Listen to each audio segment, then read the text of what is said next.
There is a light that shines beyond all things on earth, beyond us all, beyond the heavens, beyond the highest, the very highest heavens. This is the light that shines in our heart. The Upanishads are by far my favorite group of religious texts, and they come from Hinduism. When I first read them, they changed my life. They are amazing. I can't recommend them enough.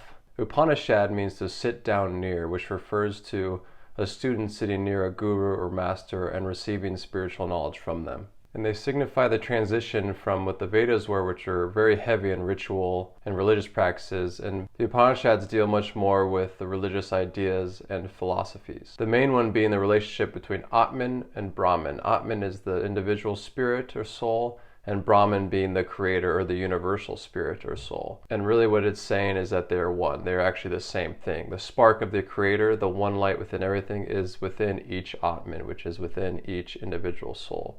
The individual and the universal soul are actually fundamentally one thing. Now the term Upanishads covers a wide variety of text, around 108 in total, but there are 13 main Upanishads. They were passed down orally, so the author is unknown, and the time they were written is unknown, but scholars guess that they were written around the 800 to 300 BCE. Here are my favorite quotes from the Upanishads from some of the 13 Principle Upanishads. As is one's consciousness, so one becomes. This is the eternal secret. The mind should be kept in check until it has dissolved into the heart. This is both knowledge and liberation. The rest is just multiplication of books. Now this quote is my favorite out of the Upanishads and my overall favorite spiritual quote ever. I believe it sums it all up very nicely into basically 2 sentences. The first part, as is one's consciousness, so one becomes. That's referring to, right, the law of attraction. Your mind creates your reality. That really your experiences is your own consciousness. There is no really outer world. It's all with one mind. It's all created by your thoughts, by your perceptions. And the next part, the mind should be kept in check until it has dissolved into the heart. I believe this summarizes the idea of the importance of the heart being the location of the creator, the location of the macrocosm within the microcosm, the importance of, significance of surrendering to the heart, surrendering to that higher energy. It also refers to meditation, moving out of the mind chatter, the egoic mindset, individualistic thinking, survival, fear-based thinking, into the heart space, the silent, innocent awareness of the now, being fully present. Doing this is all that is necessary to gain all knowledge and your liberation or enlightenment. And then the last part, saying the rest is just multiplication of books, which is funny. It's just saying, I just said everything that's necessary, the rest is just commentary. It's just noise. It's just added fluff that is unnecessary. I alone am this world. I am all. This is the highest world. Now this is the aspect of his that is beyond what appears to be good, freed from what is bad and without fear. Clearly this is the aspect of his where all desires are fulfilled, where the self is the only desire, and which is free from desires and far from sorrows. Here a father is not a father, a mother is not a mother, worlds are not worlds, gods are not gods, and Vedas are not Vedas. Now he does not see here. There isn't a second reality here that he could see as something distinct and separate from himself. It's describing that state of enlightenment, of realizing that the I am in me is the I am in all. The one in me, the light in my heart, is the light in all things.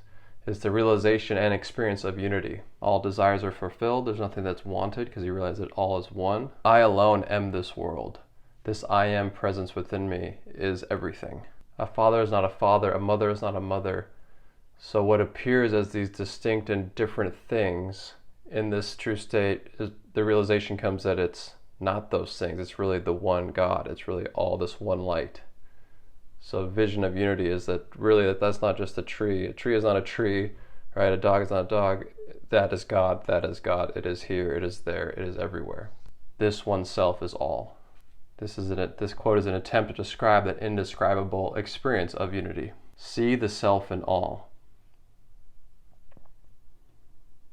Now this is the crucial advice of seeing unity, of seeing that one true self, God, creator, consciousness, love, light, whatever you wish to call it, in everything. See the unity through and past the diversity. See the self in all. Because in truth, Atman Brahman is all. This self of yours, who is present within but is different from the earth, whom the earth does not know, whose body is the earth, and who controls the earth from within, He is the inner controller, the immortal. Here is placing the location of where God is, where the Creator is. It's within you, and distinguishing it from the earth. It's present within, but it's different from the earth. It's different from this dream that we experience. It's different from that. It's the inner controller of it. It's the inner perceiver of this outer. The self within all is this self of yours. You can't see the seer who does the seeing. You can't hear the hearer who does the hearing. You can't think of the thinker that does the thinking. And you can't perceive the perceiver who does the perceiving. The self within all is this self of yours. All besides this is grief. This is definitely my second favorite quote of all time, of all spiritual quotes. This one gives me goosebumps every time I read it. The self within you is the self in all. Again, this is talking about the principle, the main theme of all the Upanishads, which is the Atman is the Brahman. The self within you, that individual soul, is the same energy, the same essence as the Creator, as God, as the light in all things. They're equal. The one that is in all is the one that is in you. Then it goes on to describe how you can't perceive it. It is the seer behind the scene that does the seeing. It places the location of this true self behind all our senses, right? It's not, we can't sense it through any of these organs of senses because it is the origin of all those perceptions. You can't think of the thinker that does the thinking. It's like the description of you can't grab your hand with your hand. It is itself already. So seeking for it externally or through the senses, you'll never find it because it is the thing that is doing the seeking. It places it within you. It is your source, which is why ultimately a lot of enlightened ones that finally have the realization is that I need do nothing. God is. It is what I am already. I don't need to do anything. It is what everything already is. It's totally surrendering and realizing that presence and realizing your true self and that you had just forgotten it and you'd placed perceptions over it and we're just in a dream. The self has entered his body, this dense jumble. If a man finds him, recognizes him, he's the maker of everything, the author of all. The world is his. He's the world itself. When a man clearly sees this self as God, the Lord of what was and what will be, he will not seek to hide from him. The breathing behind the breathing, the sight behind sight, the hearing behind hearing, the thinking behind thinking. Those who know this perceive Brahman, the first, the ancient. With the mind alone must one behold it, immeasurable and immovable. The self is spotless and beyond space, unborn, immense, immovable. He is a Brahman's eternal greatness. He is not made greater or smaller by action. Here again is an attempt to describe that indescribable, to attempt what God is, what Brahman is, and how it is every individual's innermost center.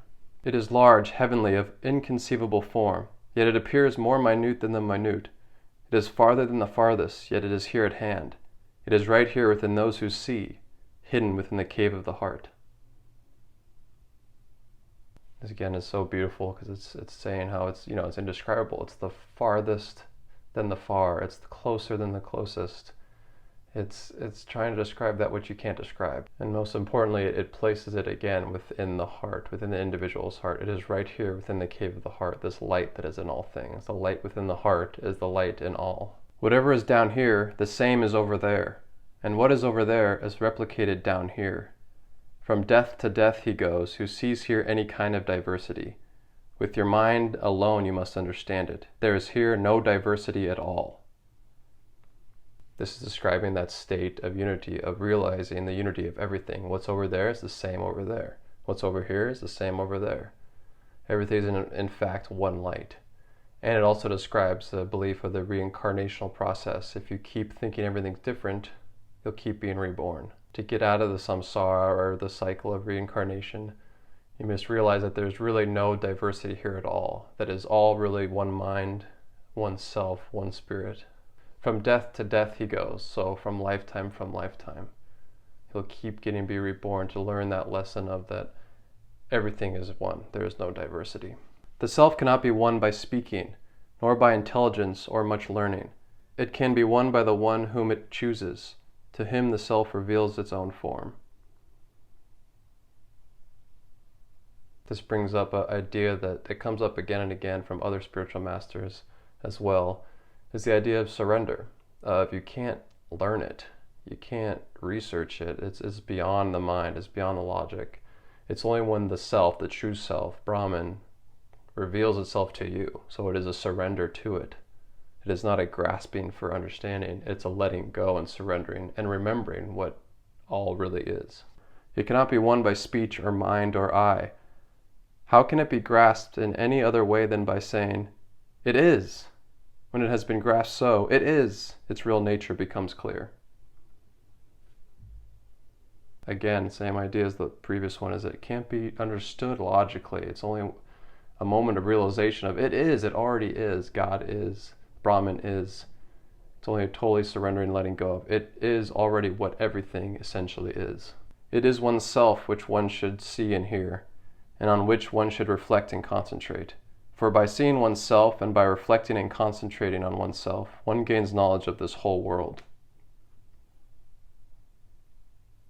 This is again another theme that's found in a lot of different sources. Look within, or know thyself.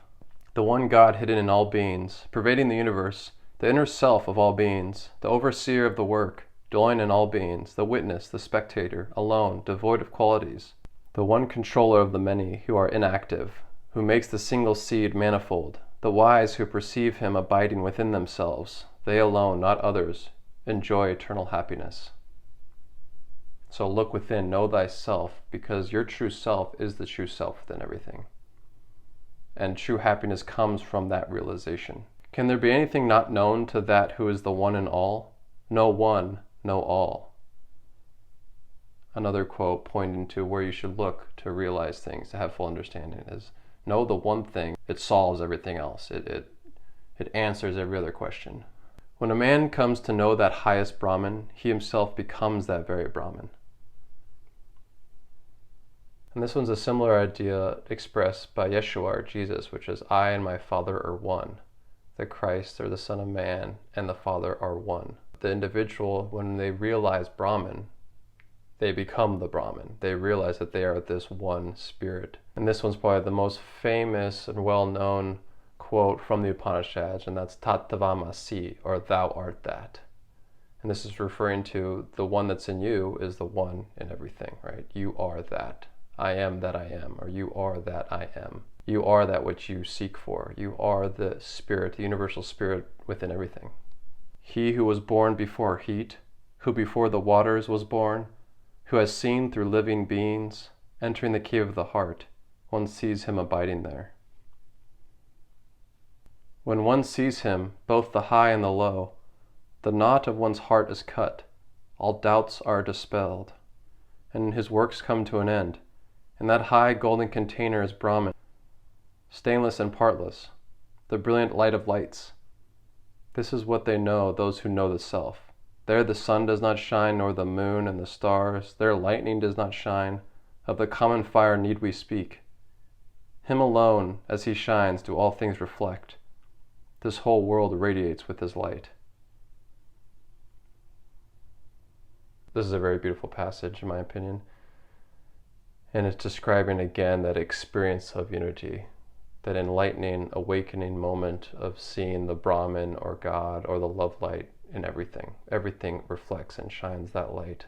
Need we speak of the common fire? This is a different light they're speaking of. This is the essential foundational vibration within everything.